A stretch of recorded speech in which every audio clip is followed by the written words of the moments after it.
Good morning વિદ્યાર્થી મિત્રો આજના લેક્ચરમાં આપ સૌનું હાર્દિક સ્વાગત છે।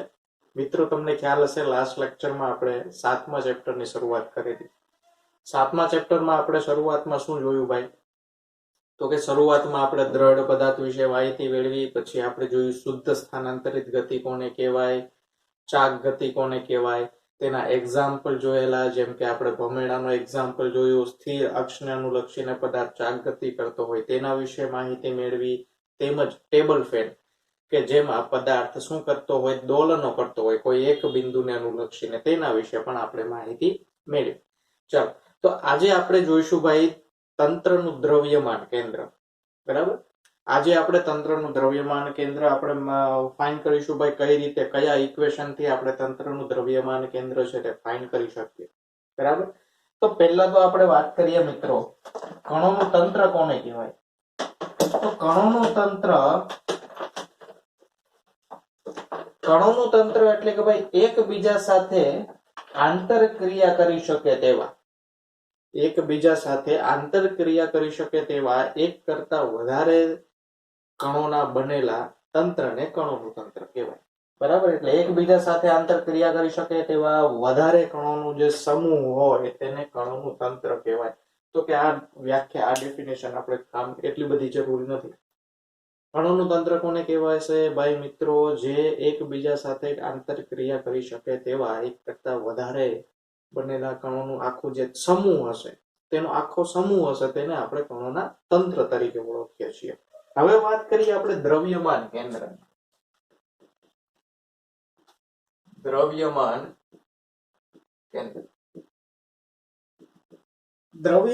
કેન્દ્ર મિત્રો કોને કહેવાશે? તો કે ભાઈ કણોનું બનેલું જે તંત્ર હોય તે તંત્રનું સમગ્ર દળ,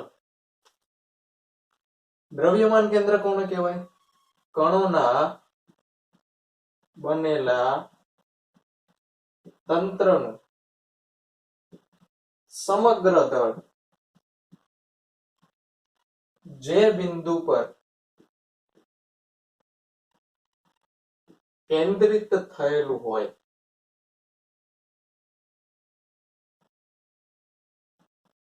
કેન્દ્રિત થયેલ હોય તેને, એટલે કે ભાઈ તે બિંદુને તંત્રનું દ્રવ્યમાન કેન્દ્ર કહેવાય।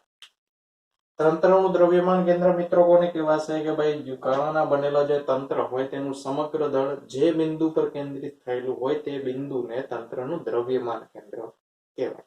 બરાબર, તો આપણે શું જોઈશું કે ભાઈ એક પરિમાણમાં, એટલે કે માનો કે કોઈ એક અક્ષિસ ઉપર બે કણો આવેલા હોય તો આ બે કણોનું દ્રવ્યમાન કેન્દ્ર આપણે કઈ રીતે ફાઇન્ડ કરી શકીએ?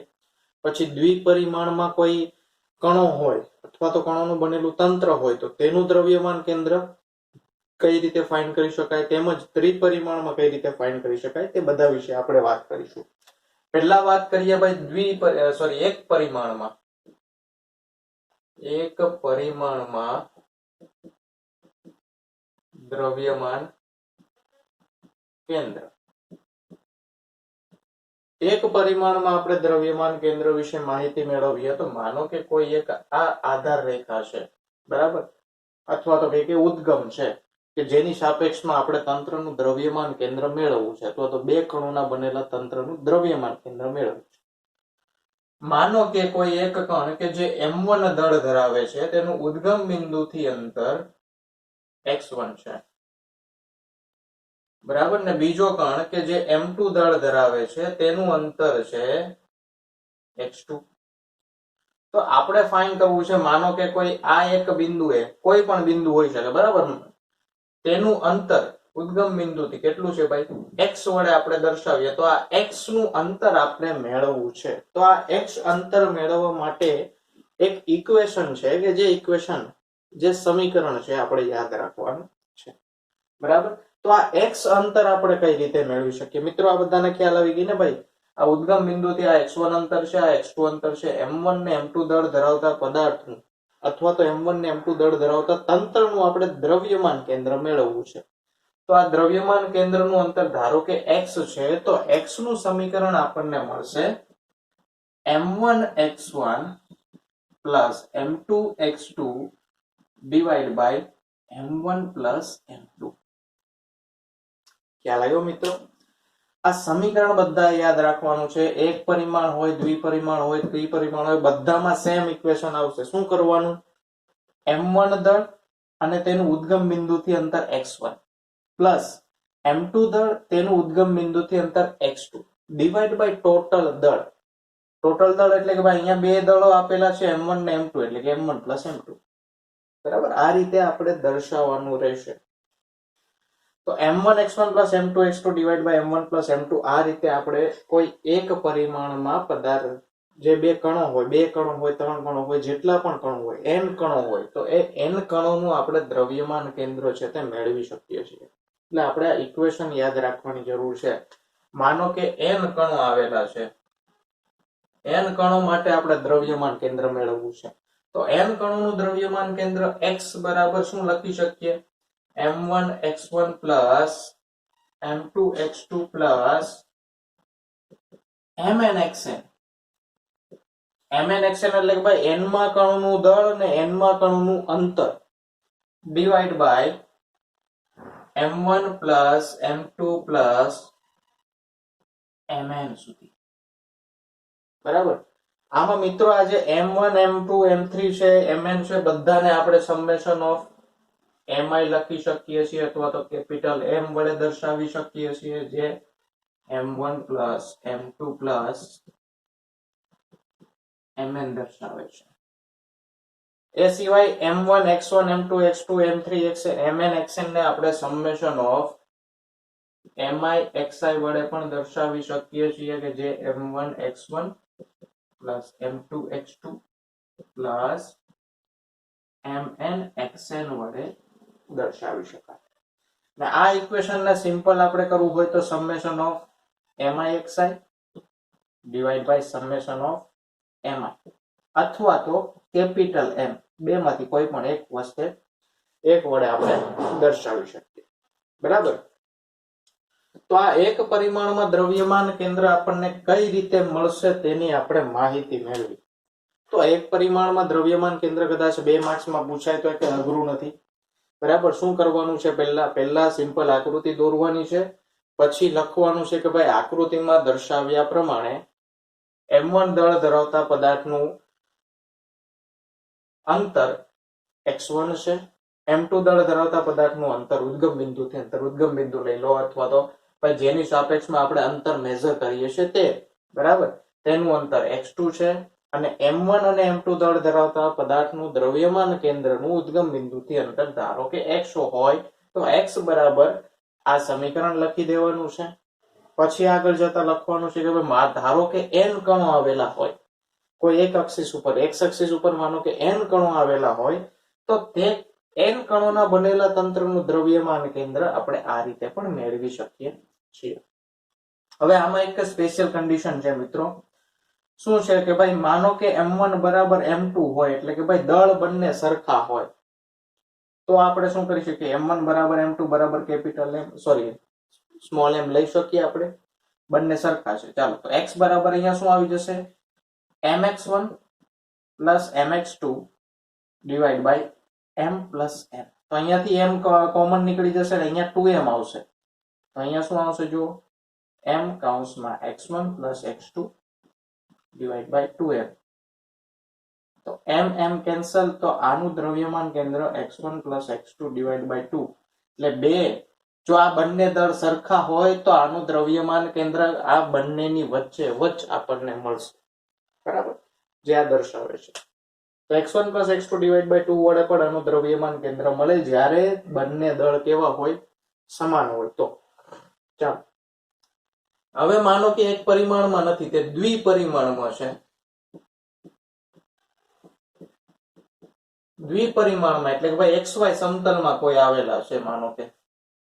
તો દ્વિપરિમાણમાં માનો કે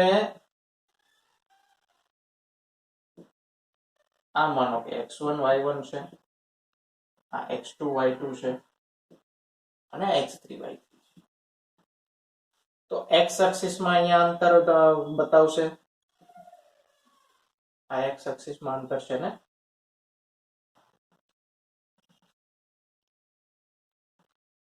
કેટલું થશે? આ આ x3 છે, આ x1 છે, આ x2 છે, બરાબર. એ જ રીતે y એક્સિસ માં પણ અંતર હશે. આ કેટલું હશે ભાઈ? y1, y3, y2. હવે માનો કે આ ત્રણ કણો છે કે જેનું આપણે દ્રવ્યમાન કેન્દ્ર મેળવવું છે. તો ત્રણ કણોના બનેલા તંત્રનું દ્રવ્યમાન કેન્દ્ર છે તે દ્વિપરિમાણમાં મેળવવાનું થશે ને.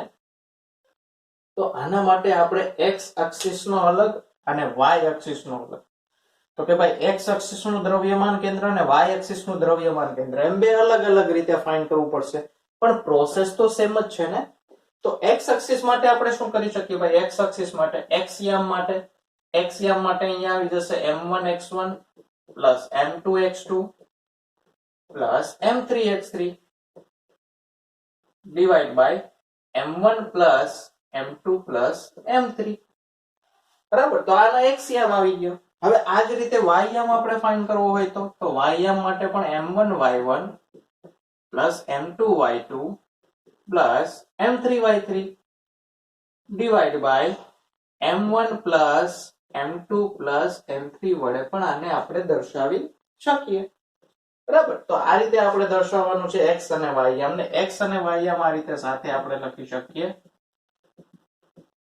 m1 x1 y1 plus m2 x2 y2 plus m3 x3 y3 divide by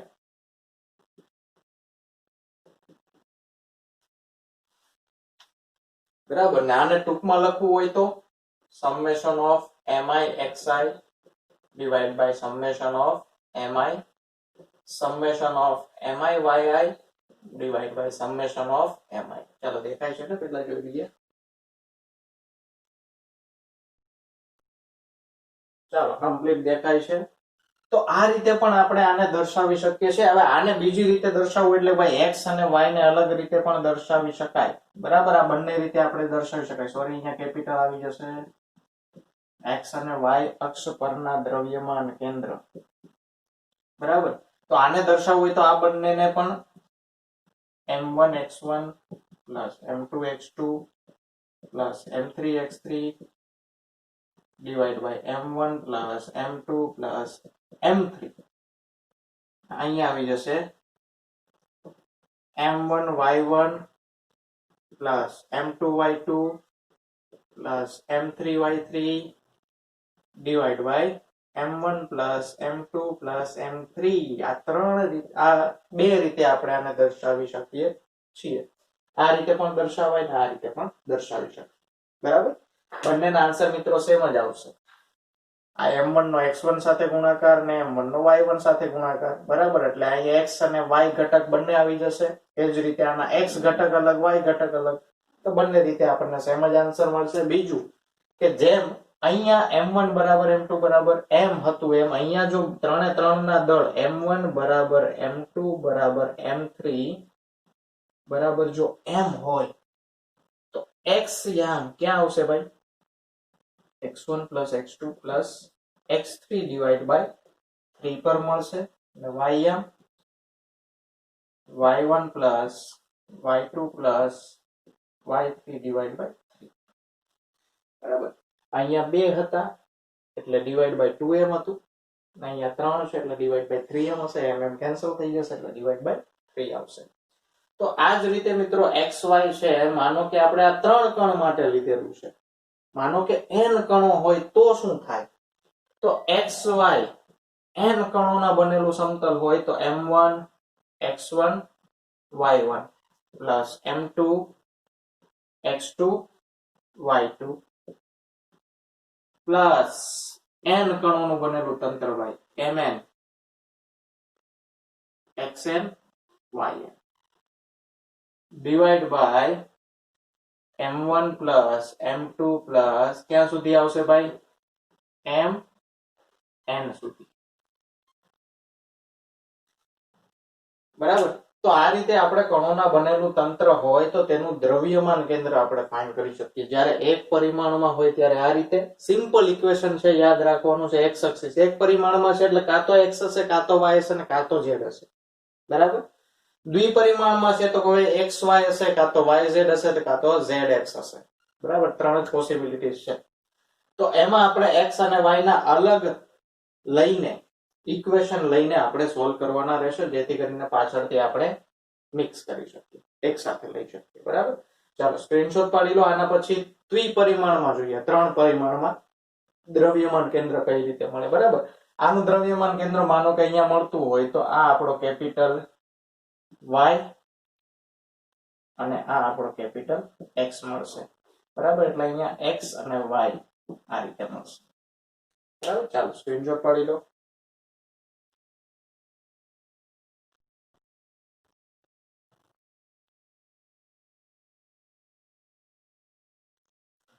ચાલો મિત્રો, તો હવે આપણે વાત કરીએ ભાઈ ત્રિપરિમાણમાં આપણે દ્રવ્યમાન કેન્દ્ર કઈ રીતે મેળવી શકીએ. માનો કે ડાયરેક્ટ અહીંયા લઈ લઈએ કે ભાઈ ત્રિપરિમાણમાં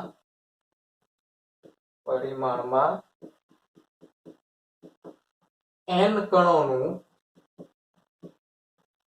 દ્રવ્યમાન કેન્દ્ર. દ્વિપરિમાણમાં n કણોનું આપણે દ્રવ્યમાન કેન્દ્ર મેળવવું હોય તો માનો કે ત્રણ કણો છે, તો ત્રણ કણો માટે x, y અને z ત્રણે ત્રણ અલગ અલગ આવશે. તો x, y અને z ત્રણે ત્રણ કણોનું દ્રવ્યમાન કેન્દ્ર આપણે કઈ રીતે મેળવી શકીએ ભાઈ? m1 x1 plus m2 x2 plus mn xn divided by m1 plus m2 plus m3 પછી m1 y1 plus m2 y2 plus mn આવશે ને mn yn. બરાબર. આ ઇક્વેશન જ છે, બધા સિમ્પલ ઇક્વેશન છે. m1 plus m2 plus આપણે આગળ જોયા તે જ ઇક્વેશનો છે. પ્લસ સોરી z માટે તો m1 z1 plus m2 z2 plus mn zn divided by m1 plus m2 plus mn. બરાબર. તો આ રીતે આપણે ત્રિપરિમાણમાં x, y અને z ના દ્રવ્યમાન કેન્દ્રો દર્શાવી શકીએ છીએ. અહીંયા x માટે આવી જશે આ, y માટે આવી જશે આ અને z માટે આવશે. બરાબર. તો x માટેનું ભાઈ m1 x1 plus m2 x2 plus mn xn mn xn આ રીતે દર્શાવવામાં આવે છે. Divide by m1 plus m2 plus mn અથવા તો summation of mi xi divided by summation of mi અથવા તો summation of mi xi divided by summation capital M કે જેને summation of mi વડે આપણે દર્શાવેલું છે. તો આ રીતે મિત્રો આને આપણે દર્શાવી શકીએ છીએ. તે જ રીતે સેમ y ને દર્શાવવા માટે ભાઈ સિમ્પલ આપણે આ જ ડાયરેક્ટ ઇક્વેશન લખી નાખીએ. Summation of mi yi divide by summation capital M અને z માટે summation of mi zi divide by capital M. તો આ રીતે મિત્રો આપણે આ બધા જ સમીકરણો છે તે અહીંયા આપણે દર્શાવી શકીએ છીએ. બરાબર છે. તો આ જ રીતે માનો કે આપણે એનો સ્થાન સદિશ દર્શાવવો હોય, માનો કે x, y અને z માં આપણે એનો સ્થાન સદિશ દર્શાવવો છે, તો સ્થાન સદિશ r બરાબર કઈ રીતે દર્શાવાય? તો xi i માં કણનો સ્થાન સદિશ. બરાબર. i માં કણનો સ્થાન સદિશ દર્શાવાય તો xi i plus yi j plus zi k. i શું દર્શાવે છે ભાઈ? i મો કણ છે એટલે x એક્સિસ માટે y માં અને z માં i માં કણનો આપણે સ્થાન સદિશ દર્શાવીએ છીએ. બરાબર.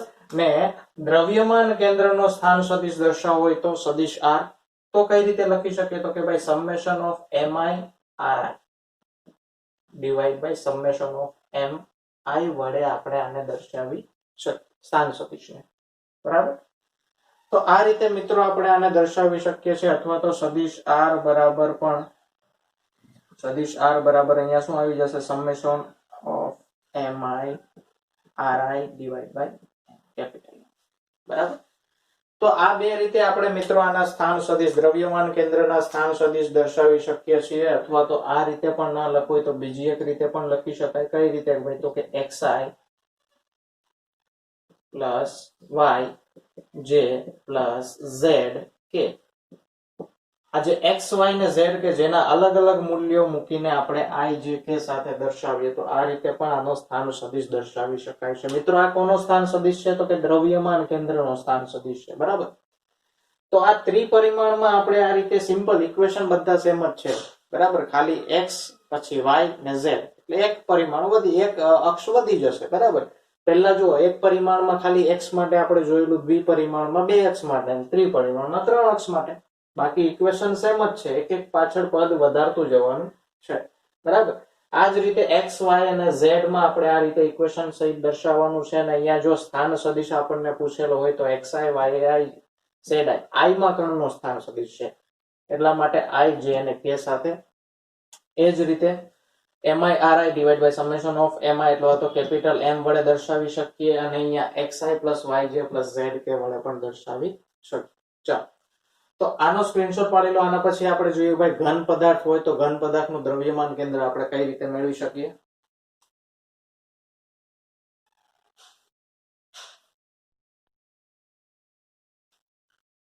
ચાલો મિત્રો, તો હવે આપણે વાત કરીએ કે ભાઈ ઘન પદાર્થનું આપણે દ્રવ્યમાન કેન્દ્ર કઈ રીતે મેળવી શકીએ, બરાબર. તો ઘન પદાર્થનું દ્રવ્યમાન કેન્દ્ર, પદાર્થનું દ્રવ્યમાન કેન્દ્ર. તો ધન પદાર્થના દ્રવ્યમાન કેન્દ્ર મેળવવાની સૈદ્ધાંતિક રીત જણાવો, એ રીતે પણ આપણને ક્વેશ્ચન પૂછાઈ શકે છે. તો એ રીતે આપણે શું કરશું, માનો કે ભાઈ x y અને z સમતલ છે, એટલે કે અવકાશમાં કોઈ એક ધન પદાર્થ છે, બરાબર. તો આ ધન પદાર્થનું સ્થાન સદિશ આપણે સદિશ r બરાબર xi plus y j plus z કે વડે આપણે આને દર્શાવી શકીએ છીએ, બરાબર. હવે જો આ ધન પદાર્થ છે તે આપણને ખબર છે ભાઈ અસંખ્ય કણોનો બનેલો છે. તો આ જે અસંખ્ય કણો છે તે બધા જ કણોને જો આપણે વિભાજિત કરી નાખીએ અને તેમના સ્થાન સદિશ ઉપરથી આપણે દ્રવ્યમાન કેન્દ્ર મેળવી શકીએ છીએ, બરાબર. તો તે કઈ રીતે કરશું, માનો કે આ ધન પદાર્થ છે તેને delta m1 delta m2 delta mn સુધીના અસંખ્ય કણોમાં આપણે શું કરી દઈએ, એને વિભાજિત કરી દઈએ. નાના નાના દળોમાં એને શું કરી દઈએ ભાઈ, વિભાજિત કરી દઈએ. તો આ નાના દળમાં જ્યારે વિભાજિત કરશું તો એને અનુરૂપ એના સ્થાન સદિશ r1 સદિશ r2 સદિશ rn જેવા થઈ જશે, બરાબર. કેમ કે આપણે એને અસંખ્ય કણોમાં વિભાજિત કરી દીધા છે. તો એના ઉપરથી ભાઈ એનું દ્રવ્યમાન કેન્દ્ર સદિશ r કેપિટલ R બરાબર શું મળશે આપણને, તો કે delta m1 r1 delta m2 r2 plus delta mn rn divide by delta m1 plus delta m2 plus delta mn, બરાબર. તો આ રીતે આપણને સ્થાન સદિશ મળશે, દ્રવ્યમાન કેન્દ્રનો સ્થાન સદિશ. હવે જો આને x y અને z માં આપણે જો વિભાજિત કરીએ તો x y z માં વિભાજિત કરવાથી આપણને કઈ રીતે આન્સર મળશે, જો x માં વિભાજિત કરીએ તો અહીંયા શું થશે, બધાનો સરવાળો કરીને જ આપણે ડાયરેક્ટ વિભાજિત કરીએ તો x માં વિભાજિત કરીશું તો અહીંયા મળશે summation of delta mi xi divide by summation of delta m, બરાબર. આ જ રીતે y એક્સિસ માટે સેમ આવશે summation of delta mi yi divide by summation of delta mi. અને z માટે પણ summation of delta mi zi divide by summation of delta m. તો x y અને z ત્રણે ત્રણ એક્સિસ માટે આપણને અલગ અલગ મળી જશે. બરાબર. અહીંયા એનો સ્થાન સદિશ r1 છે કે જે x y ને z ના પ્રમાણમાં હોય. બરાબર. તો r1 r2 આ સદિશ સ્વરૂપે હશે. બરાબર. આ બધાને આને સદિશ સ્વરૂપે આપણે દર્શાવવાનું. ચલો મિત્રો, વચ્ચે થોડા ટેકનિકલ ઇસ્યુના કારણે વિડીયો બંધ થયો હતો. આપણે વાત કરતા હતા ભાઈ દ્રવ્યમાન કેન્દ્ર કઈ રીતે મેળવવું. ભાઈ ઘન પદાર્થ છે, તો આ જે ઘન પદાર્થને જે આપણે સૂક્ષ્મ દળોમાં વિભાજિત કરેલું છે, હવે આ સૂક્ષ્મ બધા જ દળોનું જે દ્રવ્યમાન કેન્દ્ર, બધા જ દળોનું જે દ્રવ્યમાન કેન્દ્ર છે તે બધાનો જો સરવાળો સંકલન સ્વરૂપમાં કરવામાં આવે તો તેની મદદથી પણ આપણે શું કરી શકીએ ભાઈ, આખા દ્રઢ પદાર્થનું દ્રવ્યમાન કેન્દ્ર મેળવી શકીએ છીએ. તો એના માટે આપણે શું કરશું ભાઈ, સંકલન સ્વરૂપમાં લઈશું. તો સંકલન સ્વરૂપમાં આપણે લખવું હોય તો સમેશન ઓફ ડેલ્ટા એમ આ નીચેના બધા જે પદો છે તેને કઈ રીતે લખી શકીએ, તો ભાઈ સંકલન dm. અને આપણને ખબર છે ભાઈ પદાર્થનું સમગ્ર દળ કેટલું હોય, તો કે ભાઈ કેપિટલ M છે. તો આ રીતે આપણે એને દર્શાવી શકીએ. પછી summation of delta mi xi હોય તો એને કઈ રીતે દર્શાવતું, તો કે સંકલન x dm. બરાબર. ને summation of delta mi yi હોય તો એને આપણે દર્શાવશું y dm. ને summation of delta mi zi હોય તો એને સમેશન સંકલન z dm વડે આપણે દર્શાવી શકીએ. બરાબર. તો આ રીતે આપણે બધા ઇક્વેશન છે, આ ઇક્વેશન ની મદદથી આપણે x y ને z ની કિંમત અહીંયા મૂકીએ તો અહીંયા આપણે જોઈ શકીએ છીએ ભાઈ, જો summation of mi delta mi divide by xi. હવે મિત્રો એવું નહીં વિચારતા કે ભાઈ summation of delta mi xi છે અને સમેશન ઓફ ડેલ્ટા mi છે તો આ બંને કેન્સલ કરી દો. આ બંને કેન્સલ એ રીતે ના થાય કેમ કે આ બંનેનો ગુણાકાર છે ને અલગ અલગ પદો છે. બરાબર. આપણને ખબર છે ને x1 y1 x2 sorry m1 x1 m2 x2 એ રીતે આપણને પદો મળે છે. ચાલો, તો અહીંયા આપણે શું કરશું ભાઈ, આની કિંમત ને આની કિંમત મૂકી દઈએ. ચાલો, summation of delta mi xi સંકલન x dm છેદમાં સમેશન ઓફ ડેલ્ટા mi સંકલન dm, અથવા તો આને લખી શકીએ 1/m. બરાબર. સંકલન dm નું m integration of x dm. આ રીતે લખી શકીએ છીએ. y એક્સિસ માટે જોઈએ તો 1/m ડાયરેક્ટ લખી દઈએ, integration of y dm. z માટે લખીએ તો 1/m integration of z dm.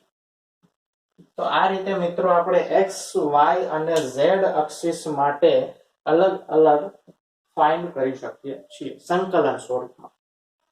તો આ રીતે મિત્રો આપણે ઘન પદાર્થનું દ્રવ્યમાન કેન્દ્ર મેળવી શકીએ. એક બીજી વસ્તુ, માનો કે આ ઘન પદાર્થ છે કે જેનું દ્રવ્યમાન કેન્દ્ર છે તે ઉદ્ગમ બિંદુ પર જ છે. બરાબર. જો એવું વિચારવામાં આવે કે ભાઈ દ્રવ્યમાન કેન્દ્ર ઉદ્ગમ બિંદુ પર હોય તો આ x y z બધાની કિંમત શૂન્ય થઈ જશે. બરાબર. એટલે કણનું દ્રવ્યમાન કેન્દ્ર અથવા તો કે સ્થાન સદિશ, દ્રવ્યમાન કેન્દ્રનો સ્થાન સદિશ છે તે શૂન્ય પર મળશે.